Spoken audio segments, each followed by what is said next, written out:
Hello everyone.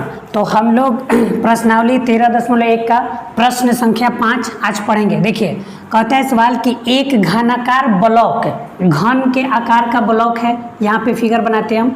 देखिए, ये हो गया हम लोग का घन, ये हो गया घन का आकार का ब्लॉक। ठीक है, चलिए,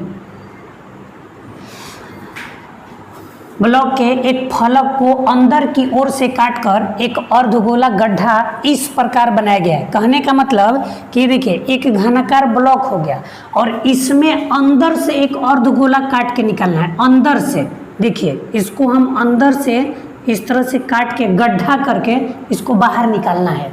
ठीक है, तो यहाँ पे अर्धगोले का व्यास घन के एक किनारे के बराबर है। यानी जो अर्धगोला का व्यास है वह किसके बराबर है? तो घन का एक ठो किनारा के बराबर।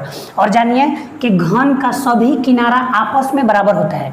ठीक है, तो शेष बचे ठोस का पृष्ठीय क्षेत्रफल ज्ञात कीजिए। यानी इस प्रश्न में कुछ दिया नहीं है, इस प्रश्न में कुछ भी नहीं दिया है, तो हम लोग यहाँ पे घन का एक भुजा को कुछ मान लेंगे।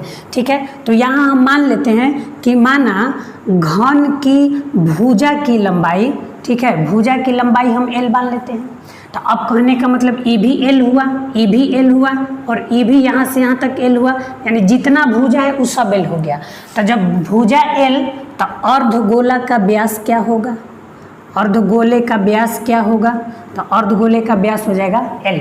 जितना भुजा उतना ही व्यास, जितना भुजा उतना ही व्यास। इससे पहले प्रश्न संख्या 4 में हम लोग पढ़ चुके हैं कि जितना घन का भुजा होगा उतना ही अर्धगोले का व्यास होगा।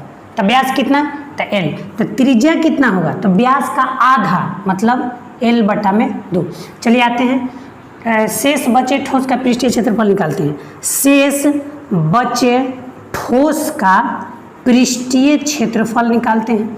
तो देखिए, प्रश्न संख्या 4 में ही हम पढ़े कि यदि घन के अंदर या बाहर, यदि घन के अंदर अर्धगोला को काट के निकाल दें या घन के ऊपर ही अर्धगोला रख दें, तो दोनों ही स्थिति में हम लोग उसका क्षेत्रफल कैसे निकालेंगे?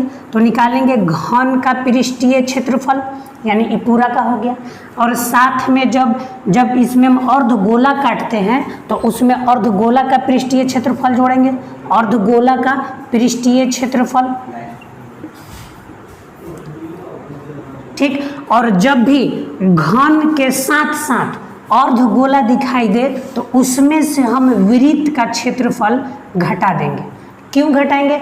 अब सुनिए, जैसे ही हम घन में से अगर घन का क्षेत्रफल निकालेंगे तो पूरा का क्षेत्रफल निकलेगा, लेकिन जैसे ही हम अगर इसमें अर्धगोला अगर काट के निकालते हैं तो अर्धगोला का ऊपर वाला भाग क्या होता है? ये देखिए, अर्धगोला का ऊपर वाला भाग क्या होता है? एकदम गोल होगा, वृत्त। तो जैसे ही हम काट के निकालते हैं तो यह वृत्त का क्षेत्रफल उसमें से कम हो जाएगा। ठीक, तो कहने का मतलब कि जब भी घन और अर्धगोला दिखाई दे, घन और अर्धगोला, तो उसमें से हम वृत्त का क्षेत्रफल घटा देंगे। चलिए बनाते हैं घन का पृष्ठीय क्षेत्रफल। तो बोलिएगा 6 गुना भुजा स्क्वायर, अर्धगोले का पृष्ठीय क्षेत्रफल 2 पाई r स्क्वायर और वृत्त का क्षेत्रफल क्या होता है? पाई r स्क्वायर। ठीक है, चलिए बनाते हैं 6 गुना भुजा स्क्वायर। तो भुजा कितना? तो भुजा यहाँ पे लिखा है कितना? L स्क्वायर, L हो गया, प्लस अब 2 पाई r स्क्वायर में से अगर पाई r स्क्वायर घटा दें, जैसे मान लीजिए अगर 2x में से x घटाएंगे तो बचेगा क्या? x। 2y में से अगर y घटाएंगे तो बचेगा क्या? y। उसी प्रकार 2 पाई r स्क्वायर में से यदि हम पाई r स्क्वायर घटा दें तो बचेगा क्या? बचेगा पाई r स्क्वायर। चलिए, 6 गुना L square plus pi, r का मान रखा जाए तो जहाँ r दिखाई दे वहाँ पे क्या लिखेंगे? L/2 का स्क्वायर। चलिए, 6 गुना L स्क्वायर प्लस पाई, इसको 2 बार गुना किया जाए तो L स्क्वायर, अब बटा में 2 को 2 बार गुना किया जाए तो 4। ठीक है, अब यहाँ पे हम लोग जोड़ बनाते हैं। तो यहाँ के बटा में 1 है, 1 और 4 का एलसीएम क्या? 4। तो 1 से 4 में भागा देने पर 4 आएगा, 4 से ऊपर गुना, यानी 24 L स्क्वायर प्लस 4 से 4 खत्म, यानी ऊपर वाला जस के तस पाई L स्क्वायर। चलिए, ऐसा चीज़ जो दोनों में दिखाई दे हम कॉमन निकालेंगे। ठीक, तो L स्क्वायर इसमें भी, L स्क्वायर इसमें भी, तो L स्क्वायर कॉमन। ठीक है, तो बचेगा क्या? जब यहाँ से L स्क्वायर निकालेंगे तो बचेगा 24, जब यहाँ से L स्क्वायर निकालेंगे तो बचेगा पाई, अब बट्टा में क्या? तो 4। यही हम लोग का आ जाएगा आंसर। अगर इसको हम सेंटीमीटर में मानेंगे तो हम लोग का आंसर आएगा सेंटीमीटर स्क्वायर। प्रश्न संख्या 6, दवा का एक कैप्सूल एक बेलन के आकार का है। ये देखिए दवा का एक कैप्सूल है और यह कैसा है, बेलन के आकार का है, ठीक है, जिसके दोनों सिरों पर, सिरों माने किनारा है ना, दोनों किनारों पर एक एक अर्धगोला लगा हुआ है। कहने का मतलब कि इधर एक किनारा और इधर एक किनारा, और दोनों किनारे पर एक अर्धगोला लगा हुआ है। यहाँ से अगर आप ध्यान से देखिएगा, यहाँ से अगर आप ध्यान से देखते हैं तो एक ठो अर्धगोला यहाँ पे है और यहाँ पे ध्यान से देखिएगा तो यहाँ पर भी एक अर्धगोला लगा हुआ है, ठीक, और बीच वाला भाग है बेलन, ठीक है। देखिए दवा का एक कैप्सूल एक बेलन के आकार का है, यहाँ से लेके यहाँ तक क्या हुआ, बेलन, और जिसके दोनों सिरों पर एक एक अर्धगोला लगा हुआ है, यानी इधर भी एक अर्धगोला और इधर भी एक अर्धगोला। तो पूरे कैप्सूल की लंबाई 14, पूरे कैप्सूल यानी यहाँ से लेकर एकदम 14 कितना है mm, एकदम यहाँ तक, mm का मतलब मिलीमीटर, mm का मतलब क्या, मिलीमीटर, यानी ये पूरा कैप्सूल का लंबाई एकदम यहाँ से लेकर यहाँ तक कितना है, 14 mm।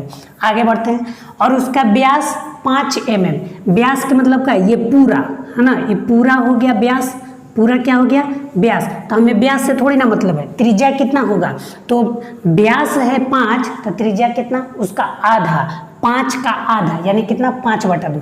चलिए यहाँ पे हम लिखते हैं कि पूरे कैप्सूल की लंबाई कितना है, 14 mm, और व्यास कितना है, व्यास यहाँ पे अगर हम देखते हैं कि व्यास कितना है तो 5 mm, तो यह व्यास हुआ ना, त्रिज्या कितना, तो इसका आधा यानी 5/2, या इसको हम बोल सकते हैं 5/2 का मतलब 2.5, 2.5। चलिए अब देखिए, कहने का मतलब कि इसका त्रिज्या हो गया 2.5 और इधर भी मापेंगे, इधर भी, तो ई भी होगा कितना, 2.5, ई भी 2.5, इधर भी 2.5, ठीक है। तो अब सुनिए, यदि हम आपसे पूछें कि बताइए आप केवल बेलन का लंबाई कितना होगा, केवल बेलन का लंबाई, ठीक, तो आप बोलिएगा कि पूरा तो लंबाई 14 है, पूरा 14 यहाँ पे हो गया, अगर 2.5 इधर है और 2.5 इधर है, यानी कि अगर 5 घटा दिया जाए, 2.5 और 2.5 कितना, 5, तो जब 5 घटा दिया जाए तो बचा कितना, 9।